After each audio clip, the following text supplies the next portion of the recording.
A police dog stood firm in the pouring rain, pawing desperately at a door, unwilling to back down. His handler was puzzled and unsure. It was supposed to be a simple routine check. The house was believed abandoned. No one expected to uncover anything. Yet within the hushed walls of that house, locked behind the dining room door, a young boy no older than 7 was chained to a table, left to languish alone, unheard and unseen. Nobody knew he was trapped there. But the dog sensed it all. He caught the scent of dread and understood the cruel weight of being abandoned.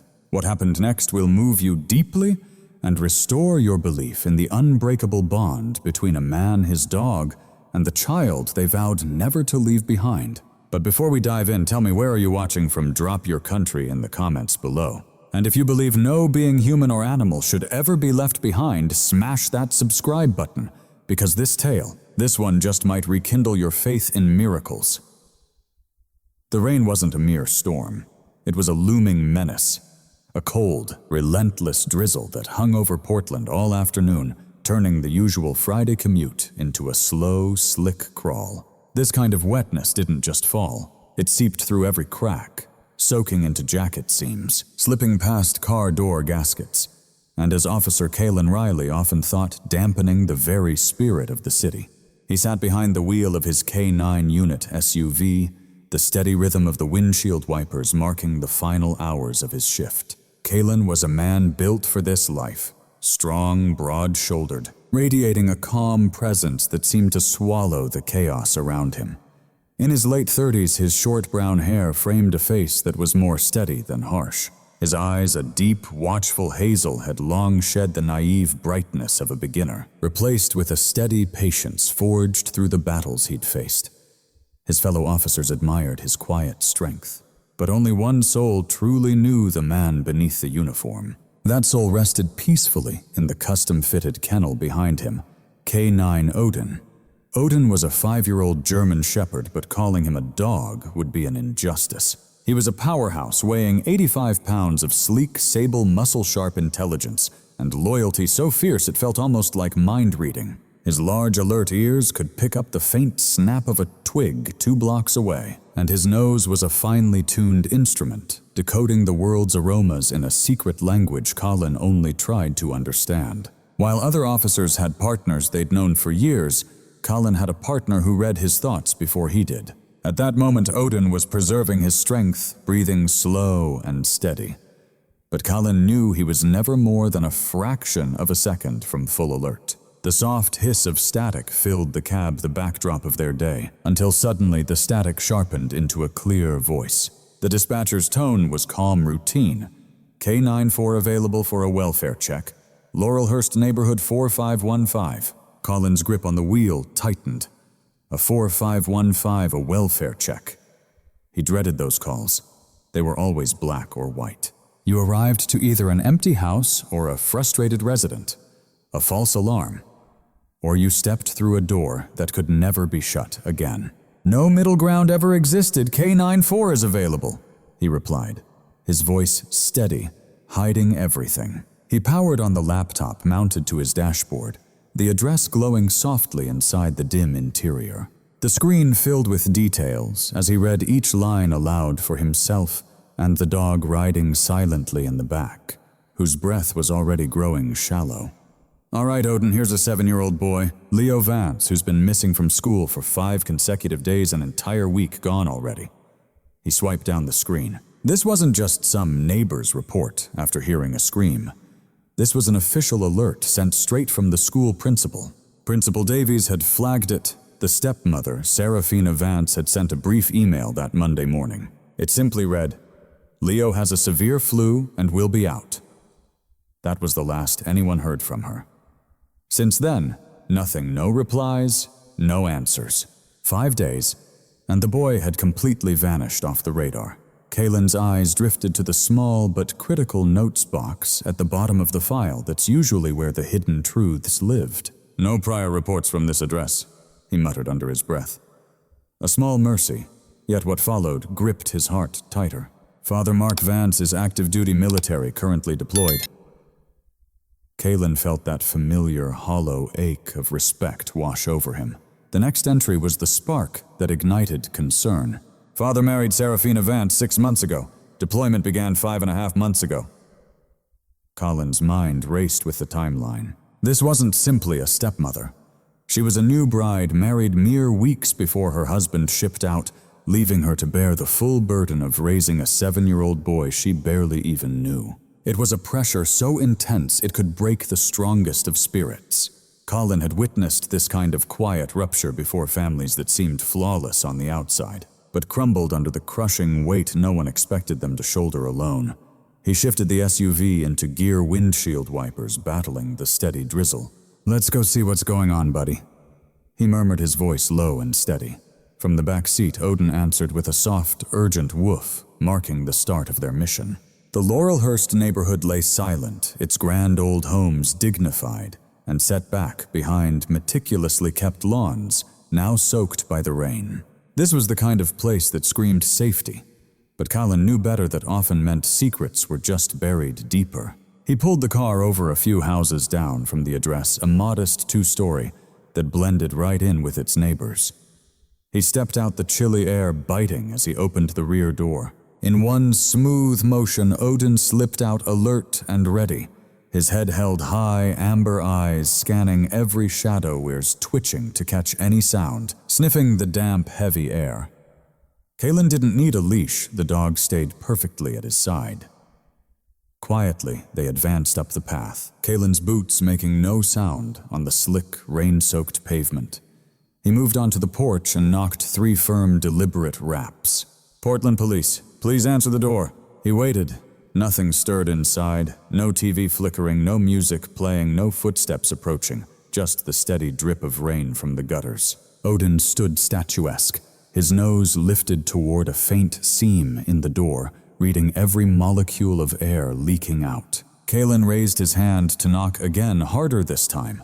When he caught it, the faintest scrape of a deadbolt sliding open with reluctant care. The door cracked inward just inches, and a single bloodshot eye peered out. An agonizing moment stretched between them. Then the door swung fully open. There she stood, Serafina Vance, a woman weathered and broken. Kalen's first thought slammed into him.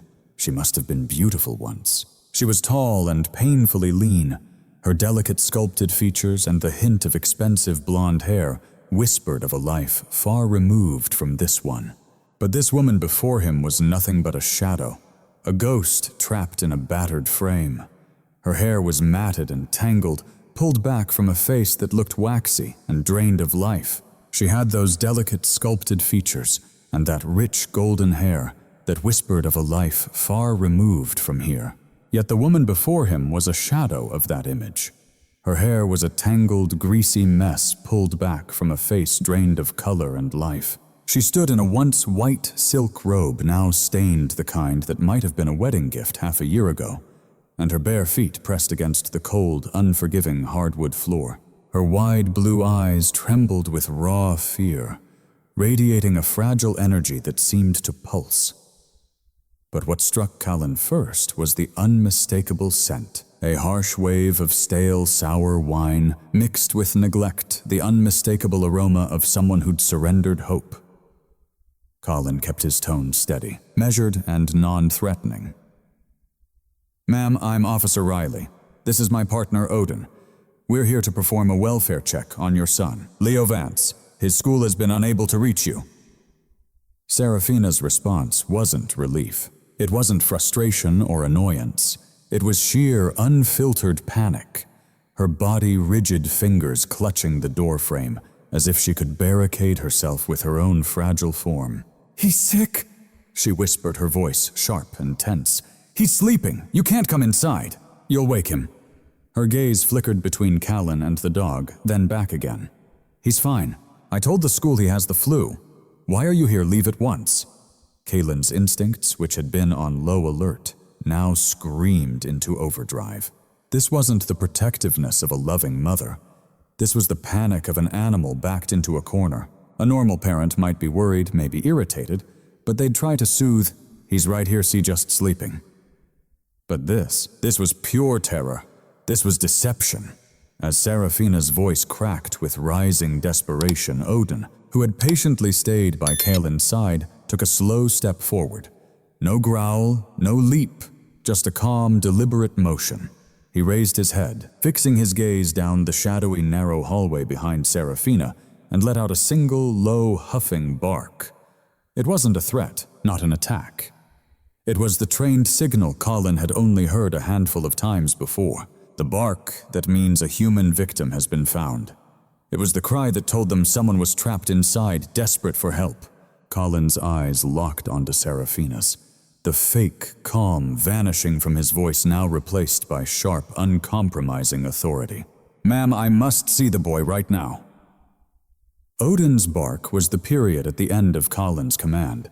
Low and resonant, it echoed the power in his voice, slicing through Serafina's alcohol-clouded fog. Her wild, bloodshot eyes snapped down to the dog, then back to Kaelin, her face twisted in raw, panicked fear like a trapped beast. "No!" she screamed, her voice so piercing it made a porch light flicker 2 doors down. "You can't. He's sleeping. He's sick. I'll sue you. I'll call your captain. I'll have your badge for this." She threw her frail body forcefully against the door, trying to slam it shut. It was a pitiful, desperate attempt, fueled only by adrenaline. Kaelin didn't flinch or raise his voice. Instead, he planted his right boot hard in the doorframe, halting the heavy oak door with a solid, bone-jarring thud that rattled the antique glass beside it. "Ma'am, my name is Officer Riley," he repeated, his voice dropping into a calm, steady rhythm, the tone trained to cut through hysteria. "This is a 4515, a mandatory welfare check. As a police officer, I am legally required to confirm Leo Vance's condition. That is why I'm here. You are legally obligated to cooperate." He kept his hands visible away from his vest, as a sign of peace, but his boot remained firmly wedged in the doorway, holding the line. Serafina stood like an unshakable force. She wasn't obeying the law. She was responding to the immediate threat of being exposed. She threw aside any act of pretending to be a sick child and gave herself over to pure, chaotic defiance. Her fists pounded desperately against the solid wooden door, a frantic, weak beat that achieved nothing. "Go away.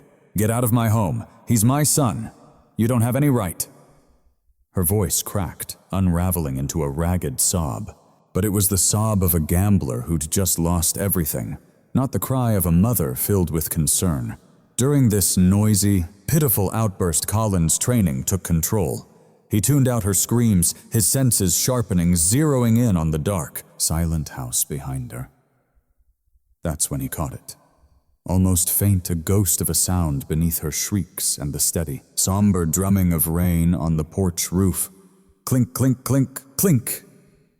It was a thin, metallic noise light, and sharp. Not the hum of a furnace, or the creak of old pipes. It was metal softly tapping on metal, or maybe wood. Small, crisp, and most importantly, it carried a rhythm, like a nervous, uncontrollable tremor. As Kaelin's mind catalogued it, chain lock. Odin's trained professionalism kicked up a notch. The dog, schooled in endless patience to hold a silent or barking alert, suddenly lost his restraint. He stepped up on his hind legs, front paws scraping at the door, whining claws scratching relentlessly. The sound was sharp, urgent. This was no polite request or mere warning. This was the canine version of shattering glass and pulling the fire alarm.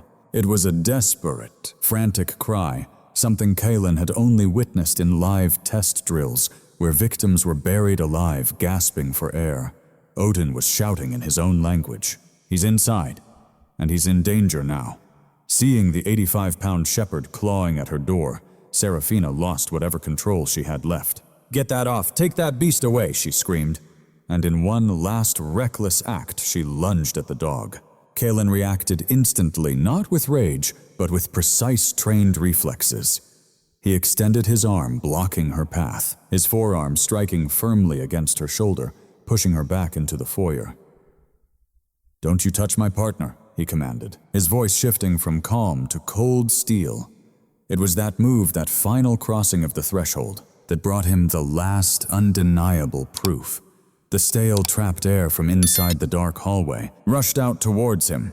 Kalen had sniffed sickness before the faint metallic sting of a flu, the mustiness of a sealed room. But this wasn't flu.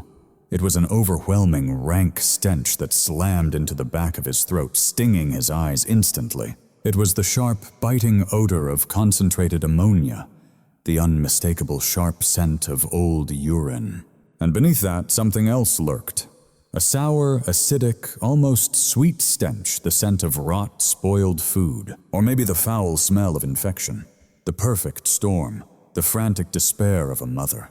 The faint metal clink, the assault of ammonia and decay on his nose, and the urgent confirmation of his canine companion. There was no room left for protocol, no space for words. This wasn't a welfare check anymore. This was a rescue mission. Kalen didn't need a warrant. Urgent circumstances demanded immediate action. Methodically, never breaking eye contact with the now shrinking Serafina, Kalen unclipped the radio from his vest. K-94 urgent situation, making entry. Send a medical code 3 and backup unit. Notify CPS immediately. He snapped the radio back onto his vest without hesitation. No questions, no second guesses. He didn't warn her. Instead, he planted his shoulder against the door and pushed it open with all the force he could muster. Serafina stumbled backward, letting out a terrified shriek as she hit the cold hardwood floor in the entryway. The door was now wide open. The house's darkness yawned like a crypt. Before Kalen could even raise his flashlight, Odin burst through the dog, a dark-furred missile, his claws scrabbling desperately for traction on the slick wood. He didn't hesitate or falter. Ignoring the living room and bypassing the stairs altogether, Odin sprinted straight for a closed door at the end of the hall. The dining room door. With the full weight of his 85-pound frame, the dog slammed into the door, making the wood tremble in its frame. Although the door was shut tight, the cheap hollow core panel shuddered under the desperate, frantic scratching of the dog.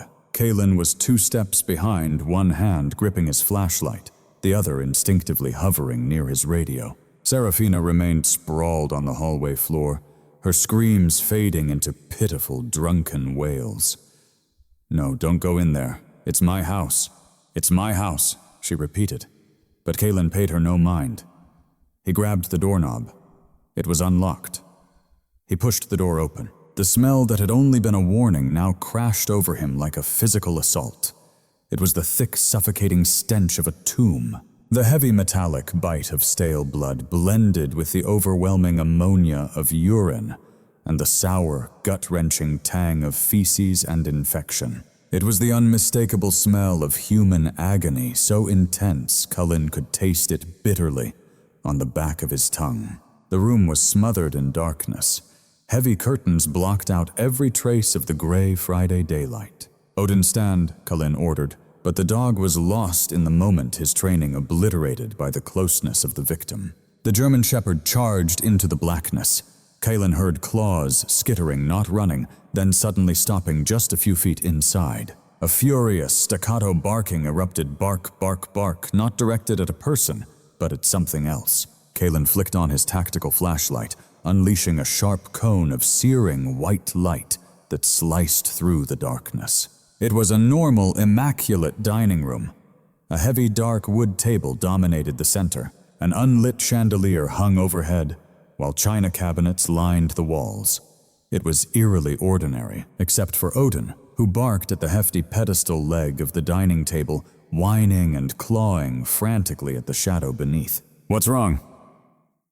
Buddy Cullen's voice strained as he stepped forward, sweeping his flashlight beam under the table. The light glinted off a metal object, a shiny steel eye-bolt freshly drilled into the solid oak. Attached to the eye-bolt was a snap hook, which linked to a heavy, welded dog chain. Kalen's blood ran ice-cold. His hand trembled slightly as he followed the chain's length with his flashlight beam. The chain disappeared into a pile of filthy, sodden blankets crumpled in the table's dark center space. From that pile emerged a small, pale foot. Kalen stopped breathing, raising the light slowly higher. It wasn't a child, it was something else entirely. a fragile bundle of pale limbs, no larger than a big dog curled up tightly in the fetal position. This was Leo Vance. Only 7 years old, yet he appeared utterly withered. His tiny frame was uncovered, his skin a faint grayish white, like weathered parchment stretched thin over a delicate skeleton. He was wrapped only in his own filth, huddled on a heap of blankets stained pitch black. Trembling shook his entire body, a fierce, unstoppable quake that rattled him to his core. Colin's flashlight beam caught the other end of the chain. It was fastened to a heavy black leather collar snugly buckled around the boy's neck. His lips weren't just dry. They were split wide open and bleeding clear proof of brutal, agonizing dehydration. The harsh, sudden glare of Kalen's beam was the final injustice. Leo didn't raise his eyes. He didn't cry out for help. He'd been broken before reaching that point. He let out a dry, terrified gasp and recoiled instinctively, curling even tighter his slender, brittle arms, shielding his head, as though Kalen were poised to strike. Then a sound came, a voice, barely a whisper, a rasp, dry and fractured, a throat raw from thirst and silence. "I'm sorry," he whimpered, voice cracking as he said, "I'm sorry. I spilled it. I won't spill the juice again, please. I'm sorry." He wasn't apologizing to a person, he was apologizing to the light. Apologizing for being discovered. Colin froze. His heart, his breath, his mind all ceased. A seasoned officer, he had witnessed shootings, overdoses, and the gruesome aftermath of fatal crashes. But none of it had ever readied him for this. This wasn't violence. It was a shrine to cruelty. He stood rooted, his flashlight fixed on the shaking child. In that frozen, dreadful silence, he heard it once again. Clink, clink, clink, clink. The metallic trill echoed from the hallway. In that moment, Kalen understood. It wasn't suspect movement. It wasn't futile escape. It was the sound of a child shivering so violently from cold, from terror and shock, that the metal links of his own chain rattled against the wooden table leg. That sound was the only proof, besides his ragged breaths, that this boy was still alive. Kalen just stood there, his light a harsh spotlight on a private nightmare. The chains clinking formed a haunting rhythm. Clink, clink, clink. That faint, sickening clink broke through Colin's paralysis. It was the heartbeat of a living, breathing child trembling on death's edge, and it pulled Colin from horror into a fierce, frozen fury. He tore the radio from his vest, fumbling for the transmit button. His voice, when it came, was far from the calm, steady tone of Officer Riley. It was a low, cracked growl, barely human. Kane 4 to dispatch. Confirmed active severe child abuse 1044. I need code 3 medical immediately at my location, 4515 Northwest Laurelhurst. Initiate supervisor response. Notify Child Protective Services. I require backup with bolt cutters expedited now. He didn't wait for acknowledgement. He clicked the radio back on, eyes glued to the trembling, whimpering figure beneath the table. Odin whined, high urgent, full of raw distress, his training insisting he stay with Kalen, but his heart screaming to rush to that broken boy. "He'll Odin watch," her Kalen ordered sharply. The dog instantly stepped back. Odin let out a sharp, desperate whine, a piercing cry born of conflict, his training urging him to stay with Kalen, while every instinct screamed to rush to the boy.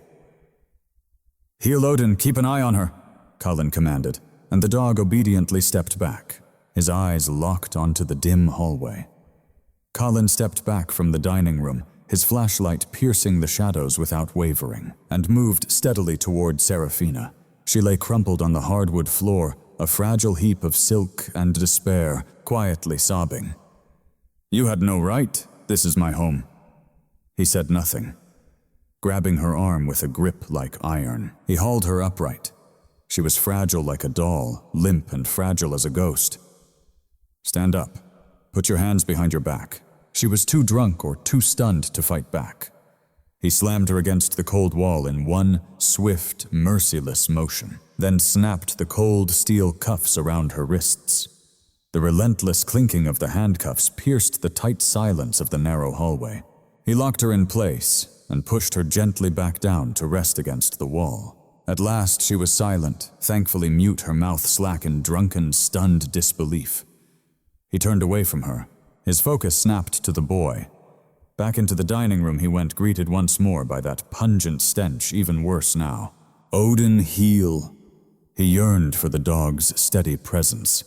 Kneeling just beyond the table's shadow, careful not to overwhelm the frightened child. His flashlight beam stayed trained low, avoiding Leo's eyes. "Leo," he spoke softly, voice calm but forged from inner struggle. "Dunham, I'm Officer Callan. This is Odin, my dog. We're here to help you. You're safe now." The trembling whimper from beneath the table grew, the fragile voice almost pleading the same chilling words. I'm sorry. I'll be good. No more juice." A hot sting filled Callan's eyes, which he quickly blinked away. "You did nothing wrong, kid. We're getting you out of here. My partner's bringing cutters for those chains. Just hang tight." In the distance, sirens sang a mournful wail cutting through the rain's relentless beat. The sound was a balm, the sweetest melody he'd ever known. Odin lay down beside Colin, body aligned, head resting on his paws, facing the sea. A gesture of peace, pure and unthreatening, a silent guardian offering solace from one protector to another. Suddenly the front door flew open, and Officer Mike Chen burst in his raincoat gleaming. Chen, a steady presence, 5 years on the force, was the man Colin trusted to command a tense scene, hand on his weapon ready for conflict. "Colin, what's—" He froze. His gaze rested on Serafina, cuffed and resigned on the floor, then wandered to Callan in the dining room. Then the scent hit him, a sharp, gut-wrenching odor. His usually ruddy face drained to a ghostly pallor. "Oh my God, Callan, what is that?" Callan didn't respond, eyes downcast. "Bolt cutters," Chen muttered, fumbling with the heavy tools, dread expanding in his wide eyes as he handed them over to Colin. Taking the cutters, Callan's focus sharpened, but Serafina's stunned silence exploded into bitter, venomous fury. Her voice shrieked down the hallway, echoing, "It was the juice!" Chen flinched at the harsh words, clearly spoken to, wound on purpose. "That little brat. He knows he's banned from my office." Callan ignored her outburst, concentrating, maneuvering the cutter's heavy jaws into the darkness. His vision blurred by despair, he could barely locate the lock. "He spilled juice all over my laptop. My brand new laptop. The one Mark just bought me. He ruined it." Her voice cracked, spiraling into hysteria. "I warned him what would happen if he misbehaved." Sweat beaded on Colin's brow as his arm trembled, straining to grip the thick steel of the padlock. "Almost there, Leo. Just hold on, buddy. I'm almost through." Serafina's confession, once unleashed, spilled forth relentlessly, the words pouring out like a storm breaking free. The poison just wouldn't cease. It spilled out endlessly. You don't get it. He never stops talking. He's always right there. I'm trapped here, stuck in this dreary, rain-soaked city with him, while his so-called hero father is off playing soldier somewhere. He had to learn. He had to find his place. With one last desperate grunt, Callan gripped the rubber handles tight. The heavy steel shackle snapped with a sharp metallic crack that silenced Serafina's relentless rant. The chain fell free. "All right, Leo, I'm coming for you now." Callan gently slipped his hand beneath the boy's neck to undo the collar. The leather was stiff, drenched with sweat and grime. He fumbled with the buckle, his thick fingers fumbling. Finally, he freed it. As the collar dropped away, Callan fought back a wave of nausea. There was no skin beneath. Instead, a raw, oozing circular wound, a vicious red and yellow ring of infected flesh tracing exactly where the collar had been. It was fresh. It was severe. It was the source of that sour stench of infection. Without hesitation, he slid his arms under the boy's fragile bird-like frame, one hand steadying the ravaged neck, the other cradling under his knees. He lifted him up. The boy weighed next to nothing. He was like a bundle of twigs lighter than Odin's tactical vest burning with fever. The heat radiated from his skin, a dry, unnatural blaze signaling a raging infection running through his entire body. Kalen felt the child's heart pounding, a frantic, terrified thump against his ribs. Cradling him close, he stood, rushing him out of the dark room, past Officer Chen's stunned face, past the cuffed, broken creature in the hall. As they burst through the front door, the cool, misty rain kissed Leo's face. The boy's eyes, which had been squeezed shut, fluttered open. They were glassy, unfocused. They rolled back, and his tiny, trembling body went completely limp in Cullen's arms. He had fainted. Losing consciousness, his cracked, bleeding lips parted, and he whispered one rattling word. Cullen saw the flashing red and blue lights of the ambulance roar to a stop at the curb. He sprinted towards them, holding the boy tight, his own heart shattering. The emergency bay at Randall Children's Hospital erupted into controlled chaos the moment Kalen's SUV, which he had used to outpace the ambulance, screeched to a halt. He held Leo's tiny, feverish body pressed against his tactical vest, a clean contamination blanket from his trunk wrapped around him. 7-year-old male unresponsive, found chained severe dehydration. Malnutrition suspected sepsis from a deep infected wound to the neck. Cullen barked out, his voice hoarse. A team of pediatric trauma nurses and a doctor swarmed them, taking the child from his arms with expert, gentle hands. They were a blur of blue scrubs' faces, grim and focused as they wheeled the gurney through the double doors. And just like that, Leo was gone, engulfed by the cold, sterile world Cullen wasn't allowed to enter. He remained standing alone in the ambulance bay, the misty rain cooling his face, the phantom weight of the boy still tingling in his arms. Officer Chen pulled up his face, still pale. "Kalen, I secured the scene. Backup's taking her downtown." You did good." Kalen just nodded, unable to speak the word water, echoing still in his mind. The next 3 days were a waking nightmare. Leo had survived, but just barely. He lay in the pediatric ICU, a fragile, still lying in a bed far too big for him, dwarfed beneath a tangle of IV lines and flickering monitors. The diagnosis was just as Callan had feared all along: acute kidney failure caused by severe dehydration, a systemic infection from the raw, open wound on his neck, and deep malnutrition ravaging his fragile body. As one nurse grimly put it, he was balanced perilously on the razor's edge. And yet as the antibiotics battled the sepsis, and the fluids began to revive his battered frame, Leo himself remained somewhere far beyond reach. He had slipped away, retreating to a dark place no one could touch. He was trapped in a state of profound psychological shock, diagnosed by the hospital's lead pediatric psychologist as a catatonic response to trauma. When his eyelids parted, his gaze was hollow, vacant. He stared blankly up at the sterile ceiling. He didn't turn toward the nurse's gentle words. He felt no pain and showed no reaction. No tears, no cries, not even the slightest flinch. Leo Vance was there in body, but imprisoned in mind, still shackled under that dining room table. Kalen was haunted like never before. Sleep eluded him. Whenever he closed his eyes, he wasn't in his quiet Portland apartment. He was back in that dark, grim room, the shaky outline illuminated by a cold flashlight beam, often waking drenched in sweat, the lingering phantom scent of ammonia and infection stinging his nostrils, the clink, clink, clink of rattling chains echoing in his memory. At the precinct, he sat buried in a mountain of paperwork. His report read more like a harrowing nightmare than a police summary. His temper was short with his fellow officers, and for the first time in his career, routine brought him no solace. He took Odin on long, silent walks beneath the rain's steady rhythm. The dog, sensing his partner's turmoil, pressed close, offering quiet comfort. One terrifying thought consumed Colin Serafina's text message: "School's calling. Guess I have to let him out soon." But what if she had? What if she'd cleaned him? Coached him, threatened him into silence just as the school made that call? The system would have failed him utterly. He would have been sent back, or worse. What if Colin had been assigned to another case, What if he had arrived just a day later? The doctors were clear: one more day, and the kidney damage would have been permanent.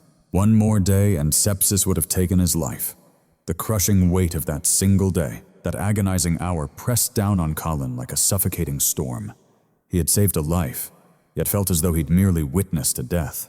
On the third day, Kalin stood in the hospital hallway during his time off, gazing through the glass into Leo's ICU room. He watched the gentle rise and fall of the boy's chest, a small flicker of hope in a world of shadows. "Your Officer Riley," came a woman's voice. He turned to see her standing beside him. Slight of frame, with sharp, intelligent eyes framed by wire-rimmed glasses, her black hair pulled back tightly into a no-nonsense bun. Her name tag read Dr. Pham Pediatric Psychology. Her face carried a rare blend of deep empathy and unwavering professionalism. "I'm Dr. Pham," she said quietly, but with unwavering certainty. "I've been assigned to Leo's case. I've read your police report every word 3 times, she added. Kalin simply nodded, words failing him. "He's locked inside, officer." She continued, her eyes fixed on the fragile boy. "We can't reach him, neither the nurses nor his father, who's currently on a flight from Germany. Even we are all just echoes of his trauma. We're the protectors, and yet we have failed him. In his mind, the world is a battlefield. He's built walls around himself no one can break through." Colin let out a heavy sigh, the weight of helplessness thick in the air. Rubbing his weary eyes, he asked, "So, what's our next move?" Dr. Pham fixed him with a steady gaze. "That's exactly why I needed to speak with you. Your report was detailed. You mentioned your dog's role," she said. Kalin stiffened. "Odin, what about him?" "Your partner's dog was the one who found Leo." Dr. Pham set her eyes sharp and unwavering. "Not you, not Officer Chen, the dog." The report detailed how the dog scratched and barked at the door, trying desperately to alert you. That means during Leo's darkest, most terrifying hours, his world shrank down to nothing but darkness, the stench of his own misery, and the desperate sound of a dog on the other side of a door fighting to reach him. A chill ran down Kalin's spine. He'd never seen it like that before. "What exactly are you proposing, Doctor?" "Something unconventional," she replied, folding her arms. "But I'm out of ordinary solutions. Leo's mind links humans with pain, abandonment, and cruelty. But we don't know what memories animals awaken in him. Your dog isn't just any creature. He's not a threat. He could very well be the only friend Leo has left, a trained, disciplined officer." 911. "I've already spoken to the hospital board," she said, locking eyes with him. "I want you to bring Odin here." It took 2 hours, endless forms, approvals, and a thorough antiseptic scrub down for Odin, who bore it all with his usual calm dignity. Once cleared, Kalin led him through the ICU's automatic doors, nurses watching in stunned silence.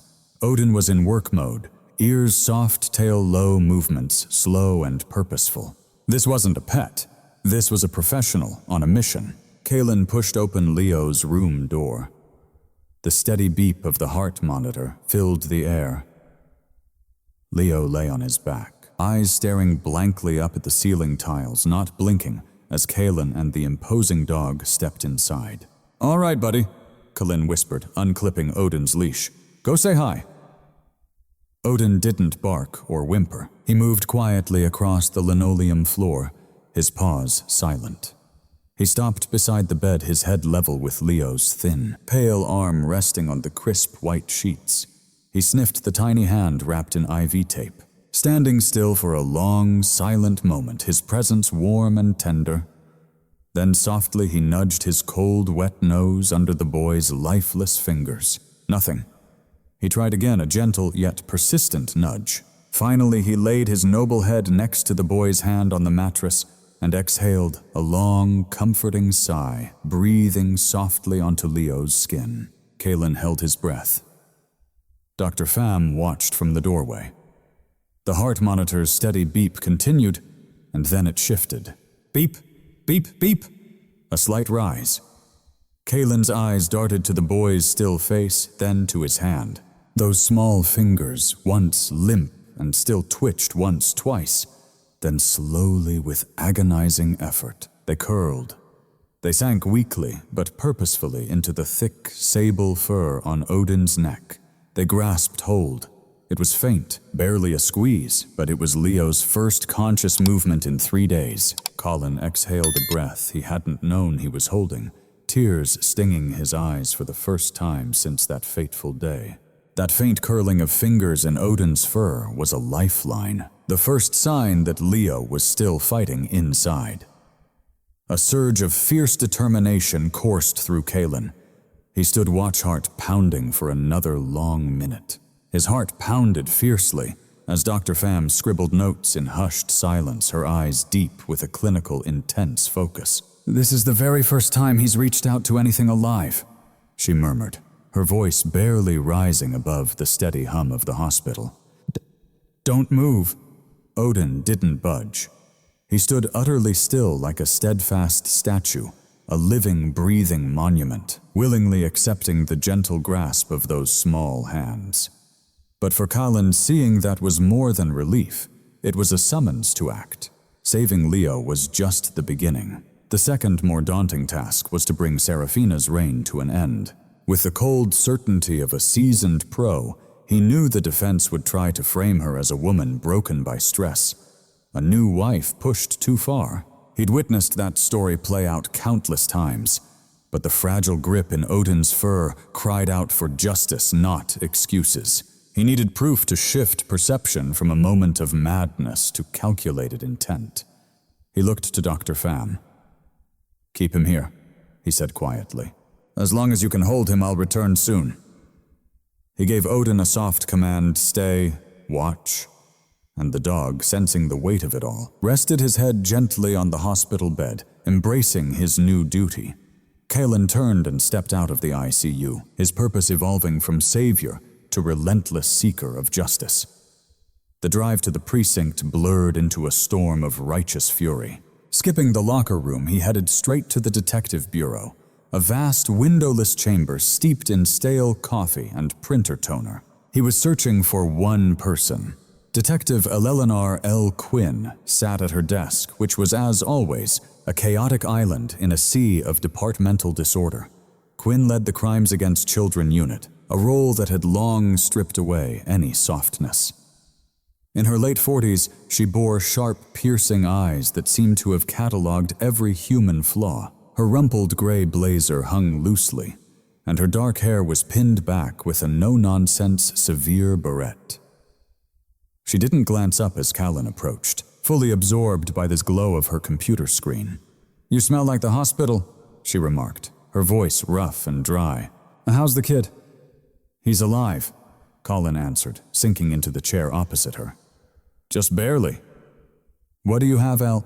On her desk, Serafina's phone, a glaringly bright, aggressive pink smartphone, was connected to a forensic data extractor. "Well, here's what we don't have," Quinn said, finally meeting his eyes. She tapped a stack of evidence bags filled with notebooks. "We turned the house inside out just like you asked. Found a dozen journals. They're packed with wine-tasting notes, yoga schedules, and complaints about her husband. No mention of the boy, not a single word. She's a digital native. Her story lives in this device." She spun in her chair, pointing to the phone. "Everything's in here." Kalin leaned in, his fists tightening. "Give me something, El. They'll say she was depressed. They'll say she snapped under pressure." Quinn gave a humorless, sharp laugh. She was overwhelmed, sure, but depressed, no. She was annoyed. And she was a meticulous researcher. She turned her screen so Kalin could see. The forensic software displayed the phone's entire digital footprint with chilling clarity. "Here's her search history starting a week ago, Saturday afternoon. We'll call it the day everything changed." Kalin read, his blood turning cold. 1:15 p.m. How to fix a water-damaged laptop. 1:28 p.m. Cost of a new MacBook Pro. 1:47 p.m. Here's her search history beginning 7 days ago on that fateful Saturday afternoon, the day everything changed. Kane scanned the entries, his blood chilled with each word. 1:15 p.m. How to fix a water-damaged laptop. 1:28 p.m. Price of a new MacBook Pro. 1:47 p.m. How do you harshly punish a 7-year-old? She simmered with anger over the computer, Kyne whispered. That was the spark. Keep going, Quinn urged. 2:04 p.m. local pet store now open. 2:10 p.m. heavy-duty collar for powerful dogs. 2:15 p.m. instructions on installing an eye bolt into wood. Kyne leaned back, a wave of nausea washing over him. She went shopping, every detail planned. The collar, the bolt. It only got darker. Quinn said, her voice laced with bitter venom. She was methodical. She knew exactly what she was doing. Check this out. From Saturday night, right after she likely set her trap. 9:30 p.m. How long can a child survive without water? Kyne shut his eyes tight. This was the moment, the lethal strike. It wasn't a snap of rage. It was a cold, deliberate choice. She had researched the punishment, bought the gear, and then looked up his physical limits, not out of care, but to find how far she could go. This was pure intent to inflict severe harm. And now Quinn set her fingers flying over the keyboard. For the final act, she messaged one person, Aya, an old college friend, it seemed. The good news, Mia never replied even once. She was yelling into the empty void, which meant this was a flawless, one-sided confession. Quinn pulled up the message log. Kane's eyes scanned the bright blue texts, each message a nail tightening in Serafina's coffin. Monday, 10:22 a.m. I'm so done being his mom. Spilling coffee on my new laptop was the breaking point. That dog collar, it's working. Finally, silence. Finally, silence. Kyne repeated the words, bitterness filling his mouth like ashes.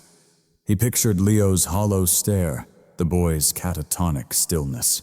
Wednesday, 6:15 p.m. He ruined the entire dining room, a disaster, but he had to learn. Quinn pointed at the screen. See that she's not horrified by what she's done, she's disgusted by the mess. It's just an inconvenience. The child is nothing but an object, a broken toy leaking all over the place. And then the last one, the one that froze Kane's heart. Friday, 1:30 p.m., just 2 hours before Kyne was due. The school keeps calling. Left another voicemail. Guess I gotta let him out soon. This is such a hassle. Kyne stared at the words until the letters blurred. He glanced up at Quinn. She nodded grimly. That's right, she said. She wasn't stopping because she felt remorse. She wasn't halting because she thought she'd crossed the line. She stopped because the school was becoming a hassle. She was irritated. You didn't just save him, Kyne. You interrupted her cruel plan. The evidence Detective Quinn unearthed was an unbreakable tomb. Serafina Vance was denied bail. Her case fast-tracked by an angry district attorney. But Kyne felt no triumph. The digital proof only confirmed the ruthless, calculated cruelty. A truth that did nothing to mend the fragile, silent boy lying at the ICU. The next day, Kyne stood at the nurse's station when a man clad in military fatigues, his desert camouflage painfully out of place against the hospital's sterile pastels, burst through the automatic doors. This man, built like he could charge through walls, wore a face drained of color, his eyes wide with a fear no canine training could ever prepare him for. Staff Sergeant Mark Vance had arrived. Tall, disciplined, with a chiseled athletic frame and hair clipped high and tight. A man used to giving and taking orders. A man who thrived in a world of order and purpose. But here in this cold, antiseptic hallway, he was just a broken father, utterly lost. I'm searching for my son, he whispered, his voice raw from a relentless 20-hour flight. Leo Vance. Kaylin and Dr. Pham gently met him, leading him into a quiet, private family room. Mark's hands trembled uncontrollably. They told me over the phone, he stammered. They said abuse. They mentioned a caller. I thought it had to be a mistake. I spoke to him last week. He sounded okay, a bit quiet, but Serafina said he was just exhausted. Mark added, clinging to hope. Kaylin felt his heart shatter for the grieving father. Sergeant Vance, Mark, what you're about to witness is incredibly hard, Dr. Pham began softly, but with unwavering firmness. Leo is alive. He's recovering physically, but he isn't the boy you once knew. Mark's eyes darted between Kaylin and the doctor, desperate for meaning. What do you mean? Did she hurt his head? Colin's voice was heavy with sorrow. It's his mind she broke, Mark. She shattered his trust in the world. He hasn't spoken. He barely moves. He's gone. Mark Vance, a soldier hardened by war, now looked as fragile as a child standing over his son's hospital bed. His gaze fell on the small, frail body surrounded by tubes and bandages, but it was the neck that devastated him. A raw, puckered circle of healing flesh, an angry red ring destined to fade into a permanent white scar. Mark's legs gave way, and he clutched the bedrail knuckles chalk white as a guttural sound tore from his chest. A primal, animalistic moan of sorrow and fury escaped him. What did she do? He whispered through tears, paths cut clean through the grime of travel on his face. What did she do to my boy? His trembling hand reached out to brush Leo's hair. Lo, it's Dad. It's your daddy. I'm here. I'm home. I'm not going anywhere. There was no flicker of recognition. Leo's eyes stayed glued to the ceiling, empty and dull. No blink, no turn, as if his father were nothing more than a ghost. He can't hear me, Mark whispered, voice breaking. Dr. Pham, why won't he respond? He hears you, Sergeant, Dr. Pham replied softly. But he's not present. His mind has shielded him by shutting down completely. We call this selective mutism a profound reaction to trauma. He's locked himself away, and we don't yet have the key. But we might have a way, Cullen said, stepping in from the doorway. Mark turned, barely noticing the officer and the large dog quietly standing beside him. Odin, Cullen commanded. The dog padded cautiously into the room. Mark, this is my partner, Odin. He's the one who found Leo. Odin, sensing the heavy grief saturating the room, moved close to the bed, nudging his nose gently under Leo's limp hand, just like before. And just like before, those tiny fingers twitched and weakly curled around Odin's fur. Mark stood, frozen jaws parted, watching his silent, catatonic son perform the first deliberate act he'd seen since his arrival. A single tear slipped off Mark's chin and landed softly on Odin's head. He touched him. Dr. Pham nodded, a faint clinical glint of hope shining in her eyes. This, she said, pointing to the dog, this is our key. The following 2 weeks were a slow, agonizing climb out of darkness. Kaelin and Odin became an official part of Leo's daily therapy. At Dr. Pham's request, Kalin's captain granted a temporary reassignment so he and his canine partner could be available at the hospital any time. Day after day they showed up. Progress came in the smallest increments. At first, Leo only clenched Odin's fur, his eyes still vacant. Mark stayed by his side, telling stories, speaking softly, but receiving no sign in return. Then, after 7 days, something shifted. When Odin entered the room, Leo's eyes moved not just a flicker, but a steady gaze following the dog. His eyes tracked every step as Odin circled the bed. It was a monumental change. He's tracking, Mark breathed low, careful not to break the silence. He's following him. Dr. Pham took note he's reconnecting with the world, but he's chosen his ambassador. 3 days passed before the next breakthrough. Leo, finally free of his neck brace, lifted his hand on his own and gently stroked Odin's fur. It was weak and unsteady, but it was his act of will. Still, Leo remained mute. The doctors had warned Mark the voice might be lost forever, that the injury may have severed that pathway permanently. Yet Mark and Colin clung to hope, buoyed by the steady, calming presence of the loyal German shepherd. 2 weeks to the day since Leo first gripped that fur, Colin and Mark sat with him in the room. Leo was physically restored, the feeding tube removed, but he was still a shadow of himself. He sat upright in a chair, a quiet figure clad in dinosaur pajamas. Kaelin held Odin's cherished toy, a thoroughly worn tennis ball slobbered beyond recognition. Colin dropped it. Odin retrieved it, then gently dropped it back near his feet.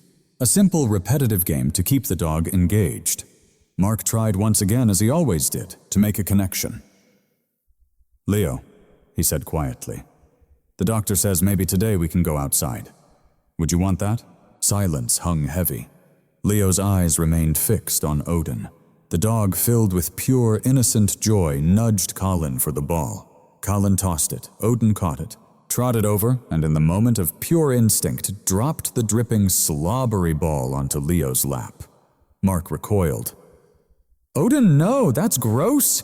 He reached out to grab the ball and clean the slobber off his son's pajamas. Exhausted, his hope barely clinging on, he forced a fragile smile. "It's okay, buddy," he said, voice breaking, but full of tender encouragement. "I'll get it. Go get it, Odin." Then came the sound. It wasn't quite a voice. More like a rasp, the raw whisper of vocal cords unused for weeks. A dry, cracked creak like a rusty hinge finally sliding open. Mark froze, hand paused, mid-reach for the ball. He turned slowly, eyes impossibly wide, locking onto his son. Kalin, leaning against the wall, straightened, heart halted. Leo wasn't looking at Mark or Colin. His gaze rested on the ball. He had spoken to the dog. Mark's face collapsed in disbelief. He didn't cheer or rush forward. Instead, he covered his face, shoulders trembling as he quietly wept, releasing the first real tears of relief he'd shed since that harrowing day. Colin stared at Leo, eyes burning with emotion. Leo nudged the ball weakly with his trembling hand, sending it rolling from his lap to the floor. "Get it, Odin," he whispered once more. "A little stronger this time." Obedient as ever, Odin snatched the ball and dropped it again by his feet. Kalin and Mark exchanged a glance over Leo's head, eyes glistening with tears locked in gratitude and disbelief that words could never capture. The voice stolen by trauma had been returned by a dog's unwavering loyalty. 6 months later, the courtroom felt cold, sterile, a suffocating chamber steeped in solemnity. Kalin stood on the witness stand, his K-9 officer's uniform, impeccable voice calm but monotone as he recounted that fateful Friday. He avoided her gaze. Serafina Vance sat at the defense table, hollowed out the wild, desperate woman he'd once arrested, nowhere to be found, replaced by a somber, thoughtfully chosen image of deep regret. She appeared gaunt, dressed in a dull, ill-fitting gray suit, her blonde hair neatly pulled back, her eyes rimmed with red fixed silently on her trembling hands. Her defense attorney had spent 2 long days crafting a picture of a fragile new bride, isolated and forsaken, gripped by a profound depression that pushed her beyond breaking point. He painted her as a casualty of circumstance. Colin felt Odin lying faithfully at his feet, beneath the witness stand, release a soft, almost imperceptible breath, as if he could sense the falsehood hanging thick in the air. "She lost it," the lawyer repeated solemnly. "It was a grievous error, a terrible, terrible error born out of desperation. That was no error," Kalin said sharply, his voice slicing through the silence. He swiveled his gaze to meet the judge's eyes for the first time. He spoke directly to the bench now. "It was calculated." He then detailed the damning evidence in Detective Quinn's report, his words dropping like weighted stones into the hush of the courtroom. "You don't just snap and accidentally figure out how to install an eye bolt in wood. You don't snap and then look up how long a child can survive without water. You don't snap and then text a friend that the dog collar is working." Silence swallowed the room. He went on to describe the stench, the clinking of chains, the sensation of Leo's burning, insubstantial body resting in his arms. When he finished, the courtroom was so still he could hear the soft hum of the ventilation system. The judge, an older man named Alistair Black, with a face carved from stone, fixed his gaze on Serafina for an agonizingly long moment. "Miss Vance," the judge intoned, his voice void of warmth, "your defense claims you were overwhelmed that this was a tragic misstep in a lesson gone wrong." He picked up a printed copy of Serafina's text messages. "This court finds the only lesson here was one of cold, systematic cruelty. You were not overcome. You were irritated. You didn't see a child. You saw a nuisance. You subjected a 7-year-old boy, your husband's son, to a level of physical and psychological torture